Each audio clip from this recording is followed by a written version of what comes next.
안녕하세요. 2025년 소상공인 정책자금 막상 알아보려니 머리 아프고 너무 복잡하셨죠? 괜찮습니다. 오늘 제가 이 복잡한 제도를 우리 사장님들이 당장 써먹을 수 있는 아주 명확한 생존 가이드로 확실하게 정리해 드릴게요. 자, 바로 본론으로 들어가죠. 요즘 같은 고금리 시대에 정말 하루하루 버티는 것만으로도 너무 벅차지 않으세요?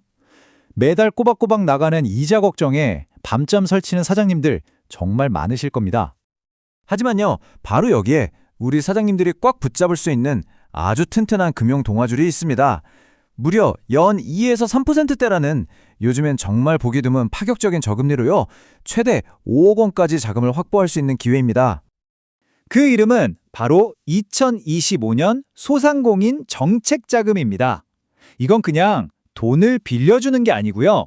이렇게 어려운 경제 환경 속에서 사장님들이 쓰러지지 않고 안정적으로 사업을 꾸려나가실 수 있도록 정부가 작정하고 만든 체계적인 지원 시스템이라고 보시면 됩니다. 여기서 가장 먼저 그리고 제일 중요하게 알아야 할 핵심이 있어요. 이 지원이 완전히 성격이 다른 두 가지 형태로 나온다는 겁니다. 하나는 갚아야 하는 저금리 대출, 즉 정책자금이고요. 다른 하나는 갚을 필요가 없는 그냥 받는 현금 지원금이에요. 이 둘을 제대로 구분하는 것부터가 우리 전략의 시작입니다.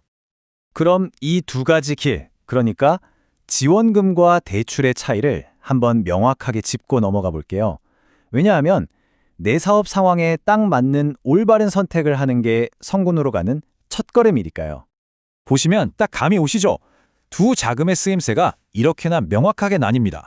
사업을 확장하거나 새로운 장비를 들여놓는 것처럼 좀 더 큰 그림을 그리고 있다면 정책자금 대출이 맞는 거고요. 당장 다음 달 공과금이나 월세 같은 급한 불을 꺼야 한다면 고민할 것 없이 지원금이 정답인 셈이죠. 자, 그럼 일단 가장 빠르고 쉽게 받을 수 있는 것부터 시작해 볼까요?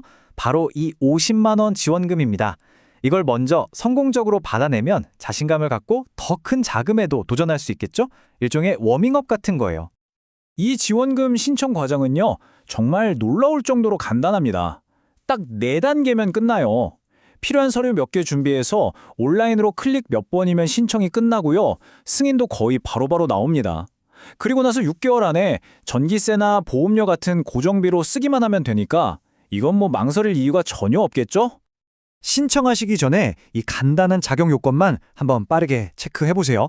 2025년 5월 1일 이전에 가게 문을 여셨고 연매출이 3억 원 아래인 개인 사업자라면 대부분 해당되실 거예요.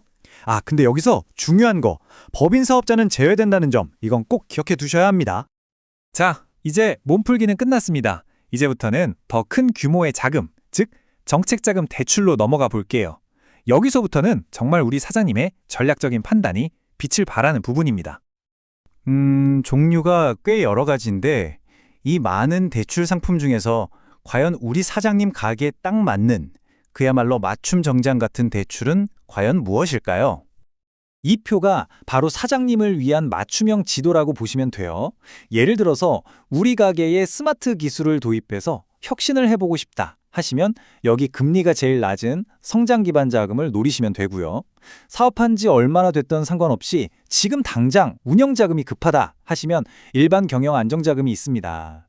혹시라도 재해 같은 걸로 갑작스러운 위기를 겪으셨다면 그럴 땐 특별 경영 안정 자금이 정말 든든한 버팀목이 되어줄 겁니다. 사장님 상황에 맞는 자금을 한번 찾아보세요. 좋습니다. 이제 마음에 드는 대출 상품을 찾으셨다면 지금부터는 어떻게 하면 승인 가능성을 최대로 저 끝까지 끌어올릴 수 있는지 그 실전 꿀팁에 대해 이야기해 보겠습니다. 자, 여기서 첫 번째 전략적인 갈림길이 나옵니다. 과연 어디에 신청할 것이냐? 만약에 신용도가 조금 아쉽거나 은행 문턱이 높게 느껴졌던 경험이 있으시다면 정부기관인 소진공의 직접 대출이 새로운 기회가 될 수 있습니다.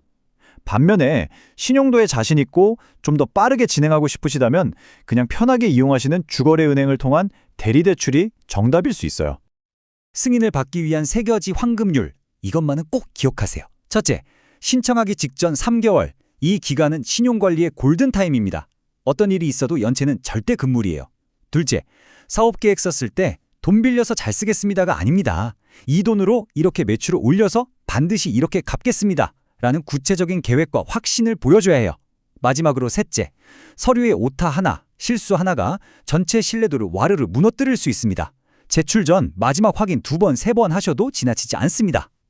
자, 이제 정말 거의 다 왔습니다. 하지만 신청 버튼을 누르시기 전에 우리 사장님의 소중한 사업과 자금을 지키기 위해서 반드시 명심해야 할 마지막 안전장치가 하나 있습니다. 소상공인 정책자금은 본인 신청이 원칙입니다. 이게 바로 소상공인시장진흥공단의 공식적인 안내 문구입니다. 이게 무슨 뜻일까요?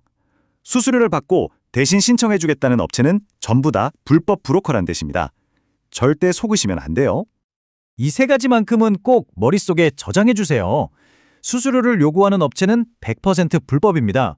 그리고 신청은 반드시 여기 보이는 ols.semas.or.kr 공식 사이트에서만 하셔야 하고요. 혹시라도 좀 의심스러운 전화를 받았다? 그럼 즉시 공식 콜센터 1533-0100으로 전화해서 확인하세요. 에이, 근데 말이 쉽지. 과연 이게 정말 그렇게 효과가 있을까? 하고 궁금해하시는 분들 계시죠? 그래서 제가 실제 성공 사례를 하나 준비했습니다. 실제로 한 음식점을 운영하시는 서장님의 이야기입니다. 이분이 정책 자금을 받아서 낡았던 주방 설비를 최신식으로 싹 교체하고 배달 시스템도 새로 도입했어요. 그 결과가 어땠을까요? 들어보세요. 딱 6개월 만에 매출을 30%나 회복했고 이제야 안정적인 운영 기반을 다질 수 있었습니다. 똑같은 돈이라도 이걸 얼마나 전략적으로 활용했는지가 완전히 다른 결과를 만들어낸 겁니다. 네. 오늘 우리가 함께 쭉 살펴본 내용의 핵심 메시지는 아주 명확하고 간단합니다. 그렇습니다. 오늘 설명의 가장 중요한 핵심 키워드는 바로 속도와 전략입니다. 여러분, 이런 좋은 정부 정책은요, 정해진 예산이 다 떨어지면 그걸로 그냥 끝나버립니다. 좀 더 알아볼까 하고 망설이는 바로 그 순간에 기회는 다른 사람에게 넘어가 버리는 거예요. 우리 사장님 사업의 미래, 어쩌면 그 중요한 변곡점이 바로 이 신청서 한 장에 달려 있을지도 모릅니다. 자, 이제 이 모든 정보를 들으신 사장님의 첫 번째 전략적인 한 수는 무엇이 되겠습니까?